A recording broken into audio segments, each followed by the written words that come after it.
Olá, graça, misericórdia e paz da parte de Deus, nosso Pai e do nosso Senhor Jesus Cristo. Salve Maria, aqui professor Renan. Agradeço pela atenção e pelo seu tempo e já peço aí para se inscrever no canal. Ainda não é inscrito? Então se inscreva no canal, comente nesse vídeo, compartilhe com outras pessoas e a retomada dos vídeos, das gravações nesse ano de 2022, dando continuidade no projeto de trazer informações, explicações acerca de assuntos filosóficos, teológicos, históricos dentro do mundo da Igreja Católica. E antes de iniciarmos no tópico de hoje, já convido você que está acompanhando esse vídeo, quem ainda não acompanhou o curso sobre a doutrina social da Igreja também, já vou retomar as gravações acerca desse curso, trazendo aí as explicações, tudo no caráter de aula, explicativo, trazendo sempre informações e explicações sobre a tradição da Igreja, sobre informações acerca do mundo católico.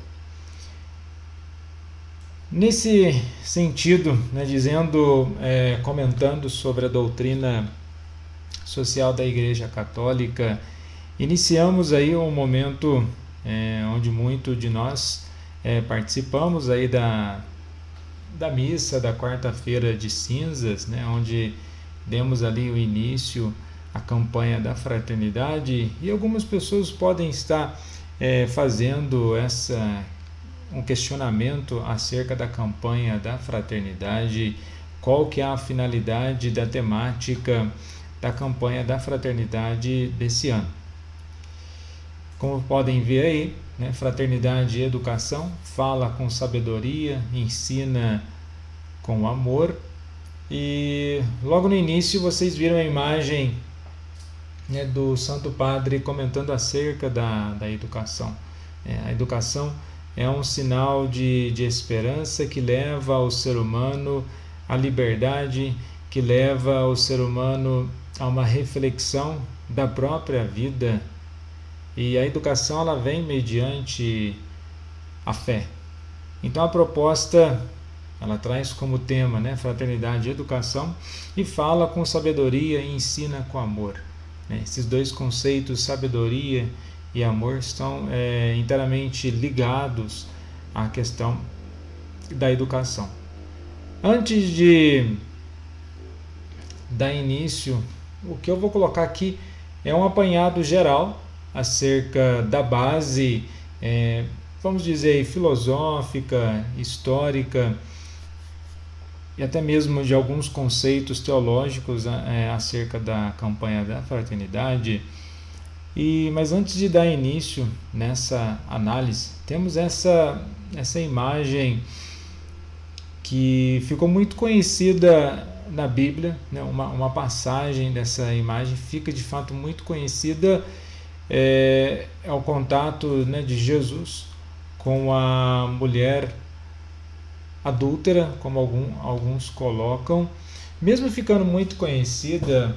Um tempo atrás, o escritor argentino Jorge Luis Borges, ele já quase cego, afirmou numa conferência em Veneza, se não estiver enganado, é isso mesmo, que muito se escreveu sobre Jesus, muita bibliografia, livros e livros acerca da vida de Jesus, mas nunca se perguntou, ou não tem um registro do que estaria falando, ou o que Jesus teria escrito no chão naquele dia. Jesus escreveu no chão, na areia ou na terra? Primeiramente, nós temos que analisar que essa postura não foi por acaso que eles colocaram essa imagem, Jesus escrevendo no chão. Tem uma proposta didática.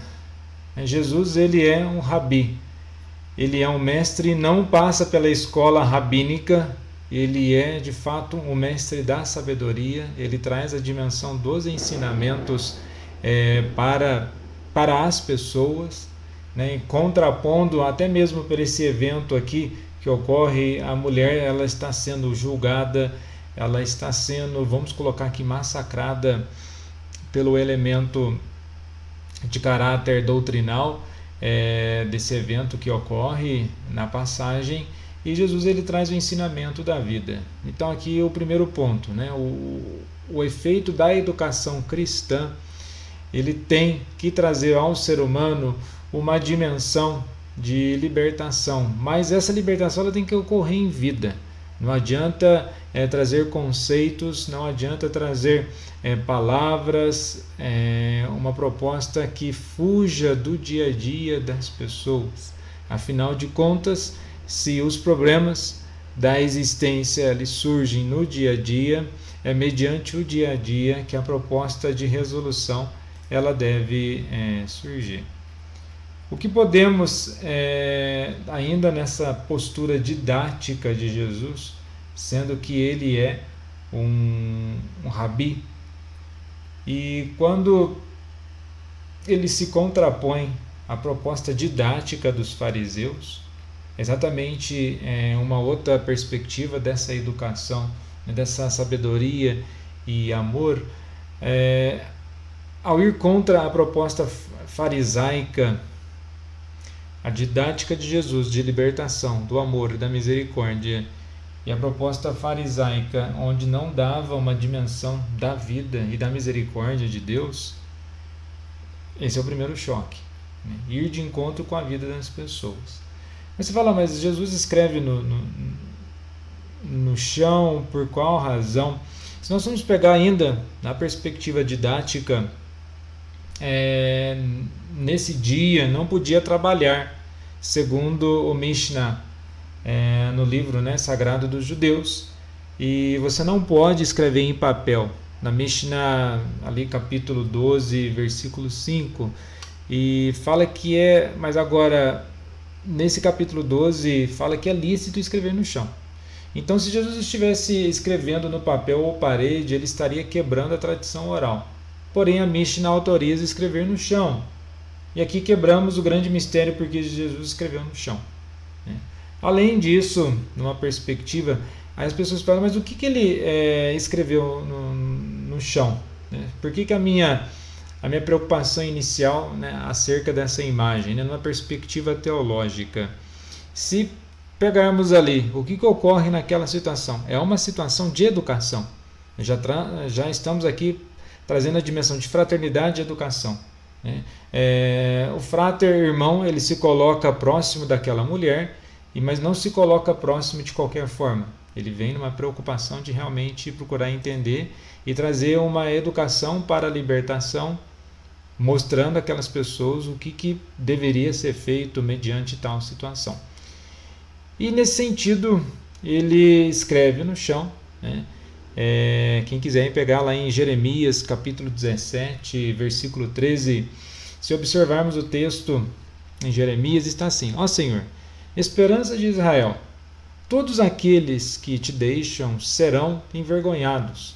Os que se apartam de mim serão escritos sobre a terra, porque abandonam o Senhor, a fonte das águas vivas.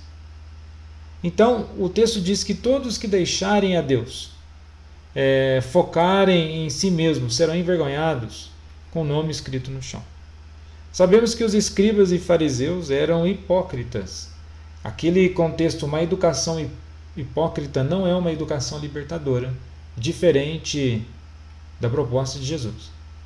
Então ali ele escreve, né, mediante o contexto de Jesus. Quando ele entra em conflito, ele se opõe àquela proposta hipócrita dos fariseus, ele deixa aqueles fariseus com a consciência pesada. Essa é a primeira iniciativa. Então, o que ele escreve mediante, colocando dentro dessa interpretação teológica aqui, o que Jesus de fato escreve no chão? O nome daqueles homens, não só o nome, mas também as atitudes erradas. Se eles estavam julgando aquela mulher pelo pecado, vou falar sobre essa questão do pecado logo em seguida, e se eles estavam julgando essas mulheres essa mulher desculpa somente pelo pecado dela, eles também têm pecado.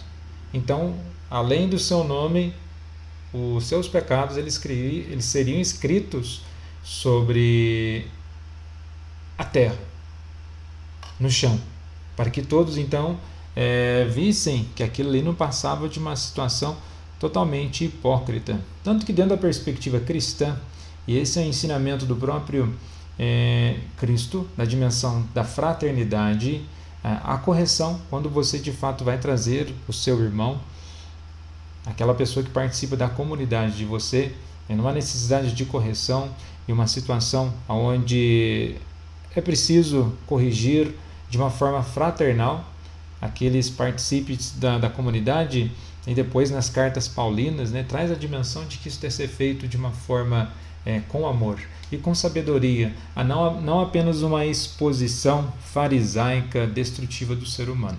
Então, essa é a perspectiva dessa sabedoria e educação. Mas comentem aí, deixem seus comentários acerca da discordância ou concordância disso. Depois, analisando nessa perspectiva, algumas pessoas vão achar que isso aqui, mas por que tem que ficar preocupado com a educação?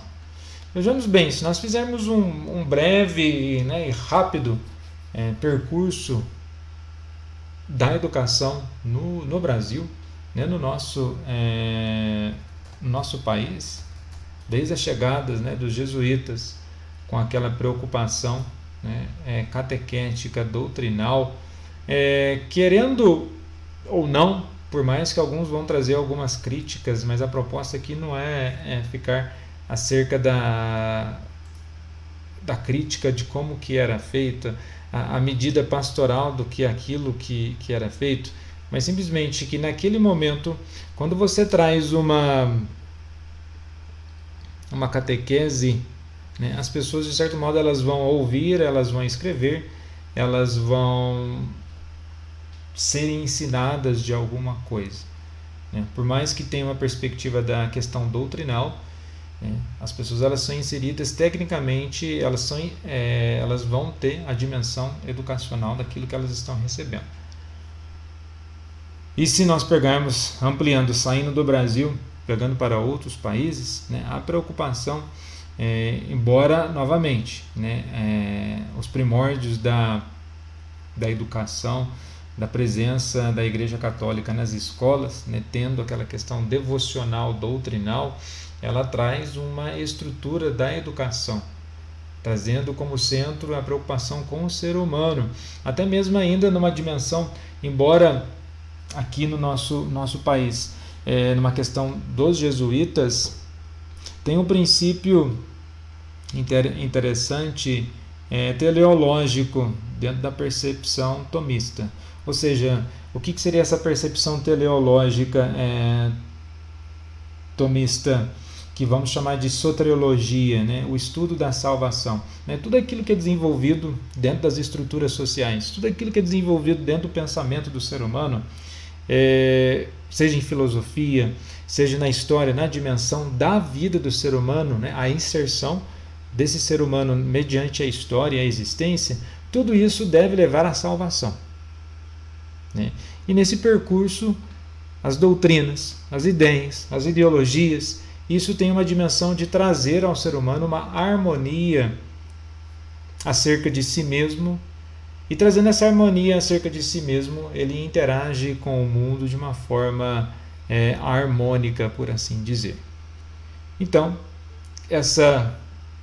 pegando historicamente, a evolução da presença do ensino católico nas escolas tem essa dimensão, trazer cultura, mostrar para as pessoas, enriquecer as pessoas mediante essa cultura, paralelo ou como centro disso, no desenvolver da história, isso, o aspecto devocional, o aspecto doutrinal, ele vai saindo do centro da questão, mas ainda persiste trazer a cultura, trazer a dimensão da educação para que as pessoas realmente elas possam ter uma dimensão né, enriquecedora sobre o mundo onde elas vivem. Vamos entrar nos alguns pontos históricos, né, como eu faço aqui paralelo a o que é colocado a campanha da fraternidade. Isso não está no texto base, né, eu que coloquei essas questões. Vamos aqui para o outro canto. Então aqui o que temos, né? Não é a primeira vez que se fala de educação, né, na campanha da fraternidade, é a terceira vez, né? Então ela volta a ocupar as reflexões dessa campanha da fraternidade, agora impulsionada pelo Pacto Educativo Global, certo? Com o Santo Padre Papa Francisco. E essa é interessante, né, quando eu citei lá no começo a questão da tradição da igreja, o magistério, né, a sucessão dos documentos escritos e compostos, eles não são compostos de uma forma aleatória e com descuido dos assuntos pertinentes à sociedade. Há uma preocupação, né, com todos esses escritos. Então aqui temos lá, a liberdade vos libertará, né, 1982, desculpem, há 40 anos atrás. Já temos aí uma dimensão, uma preocupação com a educação, a serviço da vida e da esperança, né, fraternidade e educação, lá em 1998, há 24 anos atrás, e agora novamente. Então, essa é uma dimensão, como eu coloquei, da soteriologia. Primeiramente, você está preocupado com a salvação, e para chegar na salvação você precisa ter aspectos de elemento de fé. E esses elementos de fé, eles precisam participar da vida do ser humano. E no dia a dia, como você traz essas preocupações? No dia a dia da pessoa. Não pode ser uma questão distante, é preciso que esteja ali participando da vida da pessoa, porque se isso é distante, então como que você faz para a pessoa entender? E nesse aspecto de preocupação da educação, nós estamos falando da educação apenas das crianças, apenas dos adolescentes. Nós estamos falando da educação de modo geral, né? A educação como uma preocupação da sociedade, do desenvolvimento dos elementos ideológicos, uma vez que esses elementos, os elementos do Evangelho, ou seja, da Boa Nova, eles já não mais iluminam as estruturas daquilo que se pratica de vida no mundo. Então não vale mais a pena. Será que não vale mais a pena então discutir sobre educação? Porque somente eu vou discutir sobre educação em uma perspectiva que ela não tem valor, ou a educação cristã, ou o cristianismo, ele não deve se preocupar com as questões da educação? É algo assim que nós temos que preocupar, não só trazendo menções bíblicas, doutrinais a respeito da educação. E esta é a proposta do Pacto Educativo Global.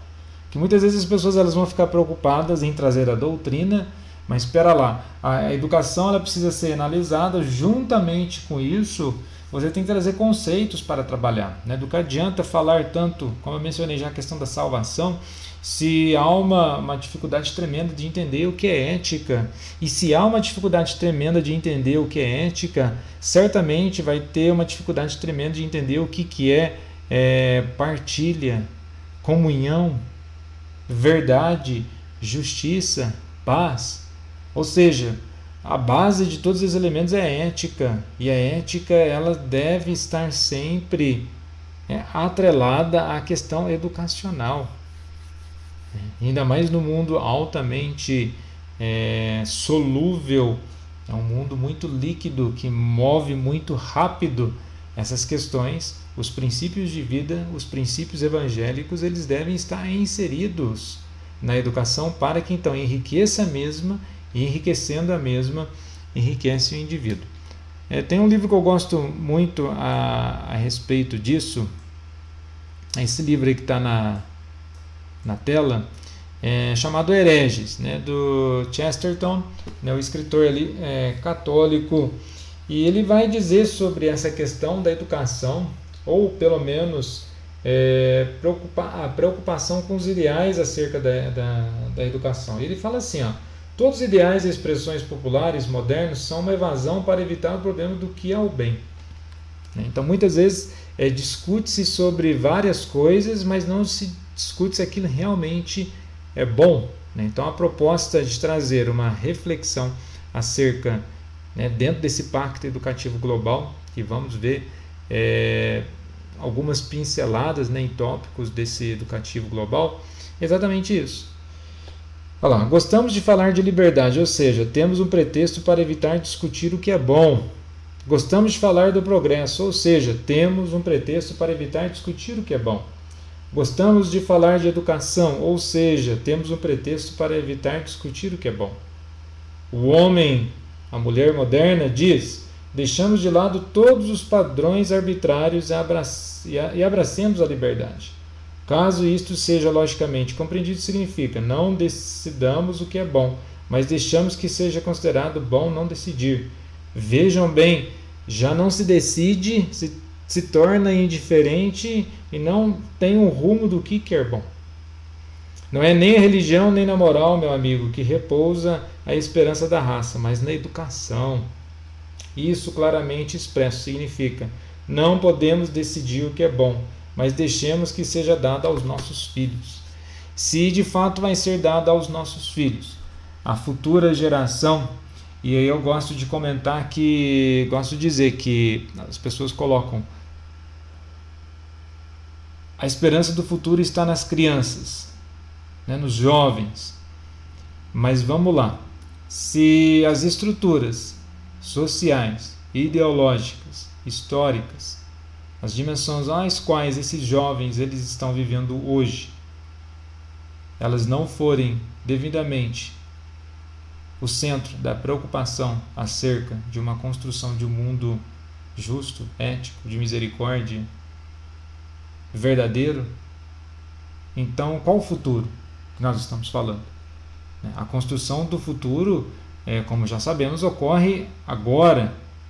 Então, se essas condições ideológicas, se essas condições filosóficas, as condições sociais, históricas, não forem bem amarradas, estruturadas agora, então de qual futuro nós estamos falando? Não podemos deixar para depois, e esta é a proposta. Né? Eu queria citar esse trecho, e paralelo a esse trecho, né, isso aqui são inserções minhas, viu, a proposta aqui da reflexão da campanha da fraternidade. E juntamente com isso, coloco aqui, aí tem no livro O Diário de um Escritor, do Dostoiévski, ele vai dizendo assim, eu achei interessante colocar nesse aspecto da educação, olha lá, os pregadores do materialismo e do ateísmo que proclamam a autossuficiência do homem estão preparando indescritíveis trevas e horrores para a humanidade sob pretexto de renovação e ressurreição. E querendo ou não a educação, ela vai sofrer um bombardeio, né, de mudanças, as quais muitas vezes de ter aquela educação integral, né, de ensinar a pessoa o que realmente é um convívio em sociedade, a sociedade com o mundo, os indivíduos, os valores, o respeito, vão criando seres humanos altamente céticos, e uma descrença nos próprios valores, e uma descrença que muitas vezes leva a não ter o ser humano como riqueza. Por isso, fala com sabedoria e ensina com amor. A proposta de sabedoria e o amor é resgatar essa dimensão, né, didática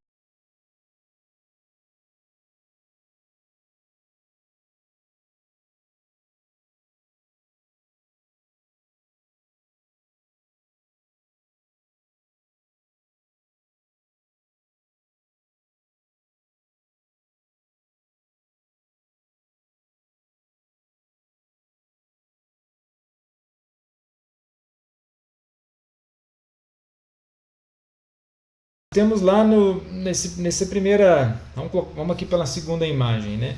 A Divini Ilios Magistri, né? Jesus como divino mestre, né? Essa encíclica do Papa que já traz uma preocupação, né? Do Papa Pio XI, que já traz uma preocupação com a educação cristã, né? E ele traz essa reflexão para as dimensões das escolas. Isso aqui eu estou falando de 1922. Então essa preocupação, porque vamos lá, como eu faço, eu gosto até de trazer, estou fazendo no curso da doutrina social da Igreja Católica, todos os elementos históricos influenciam as pessoas, influenciam as crianças, principalmente as crianças, os jovens, que ainda estão passando pelo processo de amadurecimento de sua opinião, daquilo que eles têm como referencial para a vida. Então, lá em 1922 já tinha essa preocupação, né, com a educação cristã. Depois vamos em 1954 com o Papa Pio XII, né, teve ali uma cruzada mariana, que eles vão falar na cruzada sobre a modéstia, trazendo uma preocupação acerca das questões da luxúria, as próprias questões de vestimenta. Ou seja, tem a ver novamente uma questão didática, uma preocupação acerca até mesmo com a mulher, e traz essa dimensão da cruzada mariana, né? Se Jesus era mestre e era altamente didático, Nossa Senhora também é exemplo de magistério. Então esse ensinamento, novamente trazendo a perspectiva do cuidado sobre o corpo, o cuidado sobre a inserção da pessoa na sociedade. Mas você pega de 1922 para 1954, o mundo ele vai mudando. Podemos dizer que o mundo vai evoluindo, né? Temos que realmente analisar o que é evolução. Basta nós analisarmos o nosso mundo. Será que realmente evoluímos a tal ponto? Né? Será que realmente a educação ela evolui mediante os desafios tecnológicos? Será que a tecnologia na evolução é um ponto de evolução e inovação, ou simplesmente estamos fazendo sempre as mesmas coisas e não conseguimos evoluir enquanto consciência coletiva, enquanto consciência humano, trazendo ou tornando o mundo um lugar mais justo e de harmonia? E aí, saindo desse conceito histórico, já chegando aqui no Pacto Educativo Global, e é interessante ver que isso aqui, da mesma forma que eu trouxe a questão, né, com o Papa Pio XI, depois o Papa Pio XII, a preocupação, né, com a educação não é de, assim, esse pacto global iniciado, essa perspectiva pastoral, dinâmica para a igreja, e isso deve refletir e atingir as comunidades, também naquilo que diz respeito sobre a catequese. Então, esses tempos educativos e tempos tecnológicos, né, na encíclica Caritas in Veritate, do Papa Bento XVI, considera que a sociedade sempre mais globalizada torna-nos vizinhos, mas não nos torna irmãos. Está lá no número 19 da encíclica. Então, hoje uma das declinações fundamentais da globalização é representada pelo desenvolvimento das tecnologias, em particular com o impacto talvez mais incisivo do âmbito pedagógico, daquelas relativas à vida online e às mídias sociais. Exatamente, a vida online e as mídias sociais. Ter muitas curtidas, se exibir muito, isso não garante necessariamente laços afetivos, laços fraternos.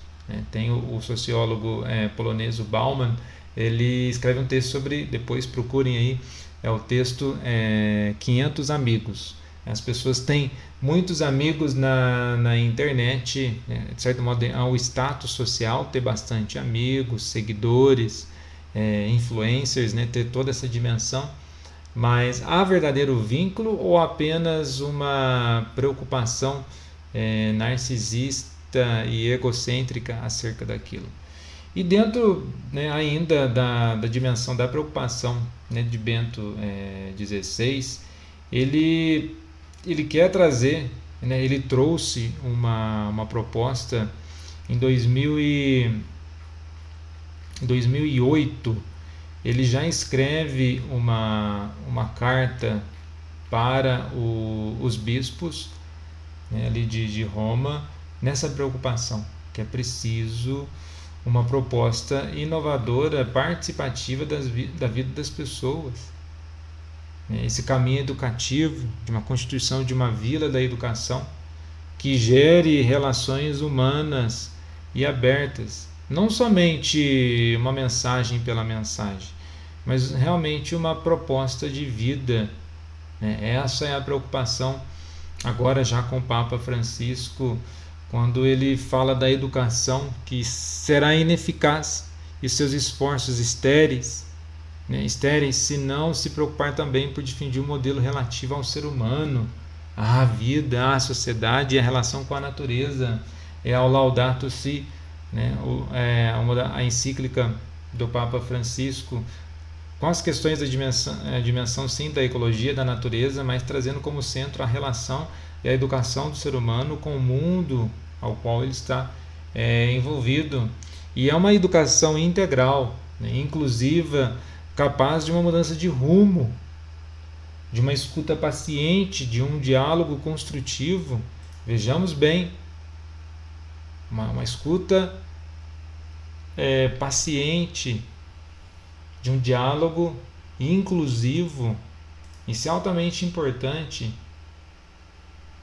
Um diálogo inclusivo que é um diálogo construtivo. Só conseguimos então ter essa construção mediante uma proposta inclusiva. Então é inclusivo, construtivo. E é uma aliança educativa, e por isso que ele propõe esse pacto educativo global. É interessante que tem até um dicionário do pacto educativo global, e ele traz essa dimensão. É muito interessante essa parte aqui. Olha lá. Novo humanismo. Né? O novo humanismo, ele tem que trazer ao ser humano exatamente valorização do ser humano e sua dignidade. Deve primar pela valorização do ser humano, dignidade, entendendo-o mais como mestre e dominador da natureza. Não isso, mas como um habitante da casa comum e responsável por ela. Alguns, de uma forma muito errada e não entendendo o que o Santo Padre escreveu, vai dizer que ele estava propondo um socialismo ecológico. Não. Né?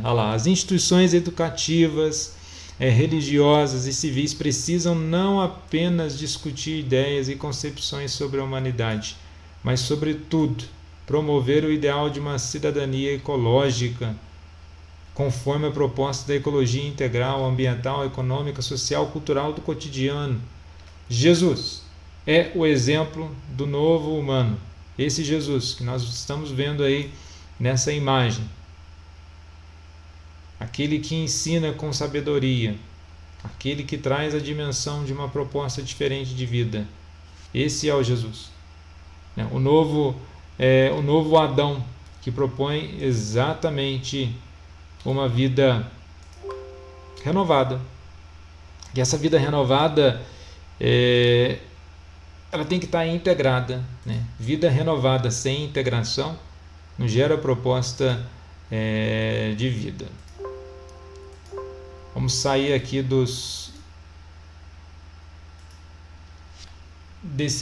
dessa parte do dicionário e depois fica o convite para analisar, né, essa proposta, né, a proposta do novo Adão, do novo ser humano e a novidade do ser humano, né, esse projeto de vida.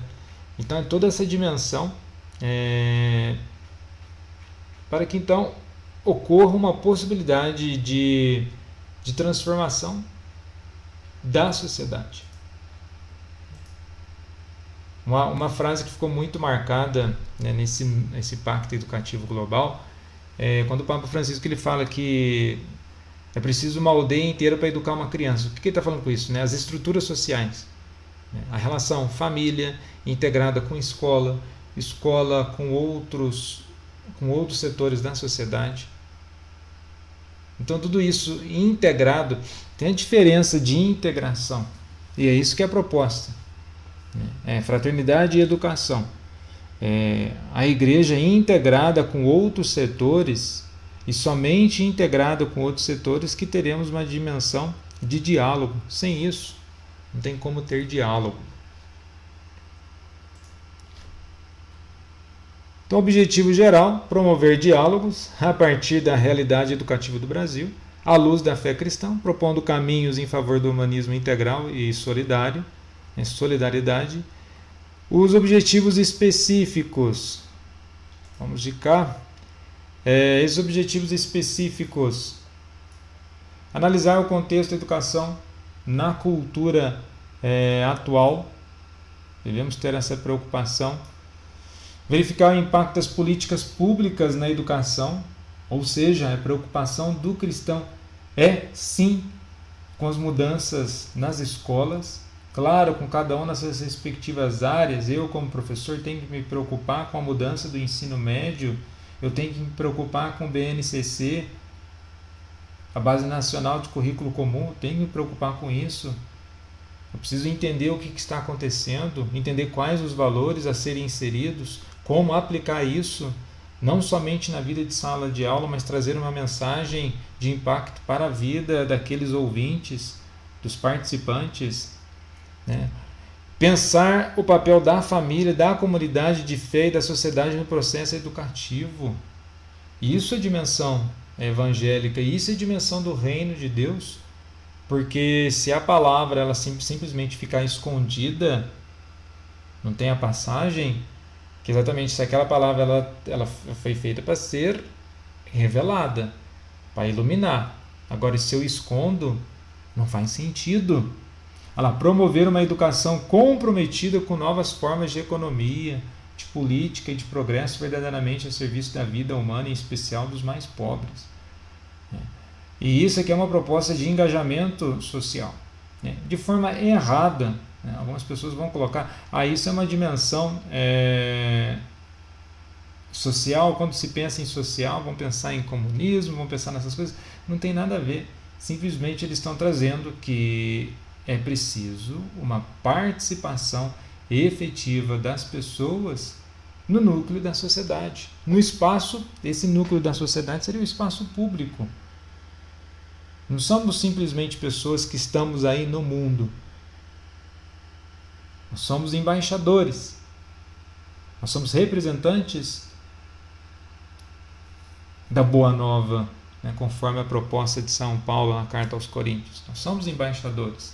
Embaixadores que promovem a educação, né? O grande chamativo ele vem para os professores nas suas respectivas realidades, vem para os catequistas, mas todo aquele que é cristão, ele está ali ele está professando a sua fé, ele traz o testemunho daquilo que ele acredita dia após dia.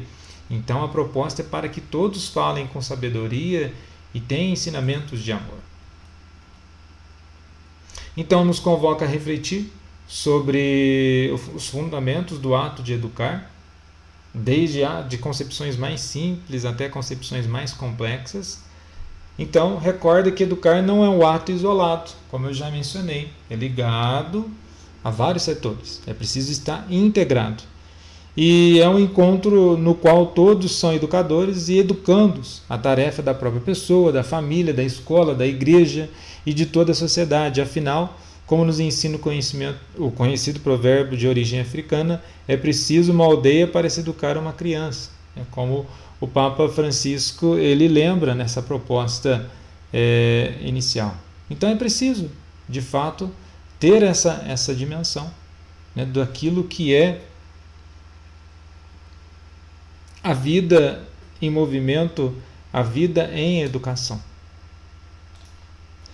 Depois,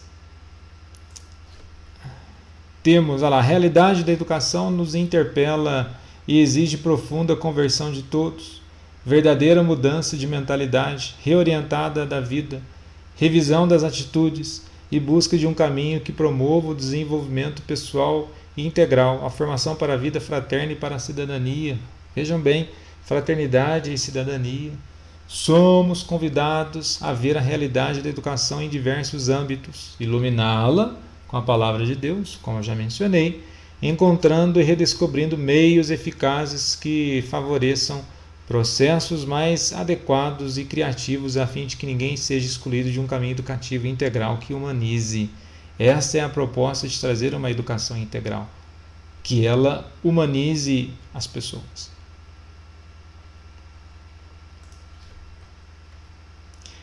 Para isso, é preciso escutar. Na dinâmica dialógica, eu falo, você escuta, eu falo. E nessa dimensão de troca, o que é dialogar? Logos, razão. Eu trago a minha razão para a sua razão, você traz a sua razão para a minha razão. A partir dos pontos incomuns, nós vamos nos alimentando. A partir dos pontos que não são que são incomuns, nós discordamos, e a partir dessa discordância podemos sim buscar caminhos eficazes de resolução. E quais frutos da escuta? A pandemia da Covid-19 nos dá lições de despertar compromissos. O mundo mudou?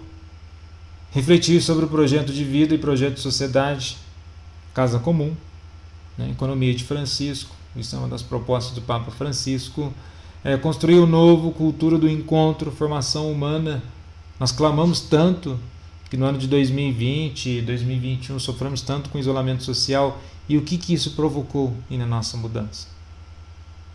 Uma preocupação aqui também, a educação formal no Brasil, a educação básica, a educação superior, a educação católica, refletir o ensino religioso, quais outros contextos educativos, educação popular, social, e por assim vai abrangendo. Quais são os cenários que nós devemos levar à educação? Discernir elementos primordiais para educar na fé, educar para o diálogo no segmento. É um itinerário metodológico, um grande PPP. O que seria o PPP? Projeto pedagógico. Projeto político-pedagógico. As formas que isso vai de fato acontecer. Então é preciso escutar, escutando, discernir. E a partir da escuta, do discernimento, agir. Passos e metas. Um projeto de vida como fonte para uma nova sociedade. E aí entra novamente o Pacto Educativo Global, educar para o novo humanismo, que eu fiz a leitura anteriormente. Educar é iniciar processos. O processo, não como uma palavra rígida, burocrática, é processo, uma sucessão de acontecimentos, uma sucessão de metas. Isso seria o processo aqui. E aí um testemunho de uma igreja missionária. A missão é uma igreja em movimento, e somente com esse movimento do engajamento, do compromisso, que podemos ter um mundo novo. Devemos sim pedir ajuda, Senhor, ajudai-nos a criar um mundo novo, mas estarmos dispostos a nos colocar em movimento. Essa educação humanizada não pode limitar-se a fornecer um serviço de formação, mas também cuidar dos seus resultados no horizonte das capacidades pessoais. Ou seja, devemos levar sim a formação. Aí volta lá no princípio da soteriologia tomista. Eu levo a formação, eu trago conceitos, valores para a reflexão, mas eu tenho responsabilidade com os efeitos dessa formação. Não simplesmente falar e deixar lá de qualquer forma. É preciso acompanhar. O acompanhamento ele faz parte da fraternidade, da solidariedade. Não há dúvidas de que a qualidade da educação depende da participação de todos os atores envolvidos em um clima de apoio e solidariedade. Acabei de falar da solidariedade. Com a educação no lugar onde moramos é um passo importante para construir caminhos novos que conduzam a uma educação de qualidade. Eu mencionei isso uma vez em uma apresentação onde agora o Papa, em uma palestra, onde eu mencionei que o Papa Francisco ele preocupa muito com essa catequese integral. Né? E a catequese integral não é só uma preocupação daquilo que acontece dentro do templo, dentro da igreja, dentro da comunidade cristã. Porque boa parte da vida é vivenciada na onde? Não somente para a criança, para os jovens. Boa parte da nossa vida é vivenciada na onde?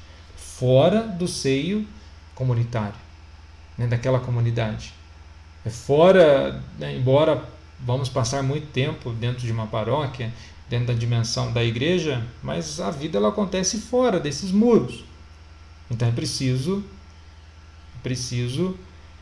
entender que o nosso compromisso é em todo lugar e não somente isolado, né, da sociedade. E aqui eu coloquei, foram esses pontos, né, que eu trouxe como dimensão, né, para a reflexão, mas foram pinceladas. Né, mas o que eu quis focar bastante em todos esses conceitos, elementos que eu apresentei para vocês. A educação não pode ser um ato isolado. Né? A educação tem que ser um ato de sabedoria, a sabedoria buscando uma transformação das pessoas, e essa transformação ela somente vai ocorrer de forma verdadeira perante ensinamentos de amor, conforme é a proposta da campanha da fraternidade. Fala com sabedoria e ensina com amor. Então seria esses elementos, né, a parte histórica, filosófica e teológica. Deixem aí seus comentários, discordâncias ou concordâncias e vamos assim, caminhando com a informação. Né? Essa é a proposta da educação, dessas mini aulas, dessas explicações, para gerarem aí futuramente novas temáticas. Darei sequência depois em outro vídeo com a questão do Pacto Global, né, educativo, e assim como o curso, darei continuidade no curso da doutrina social da Igreja Católica. Muito obrigado pela atenção, paz e bem.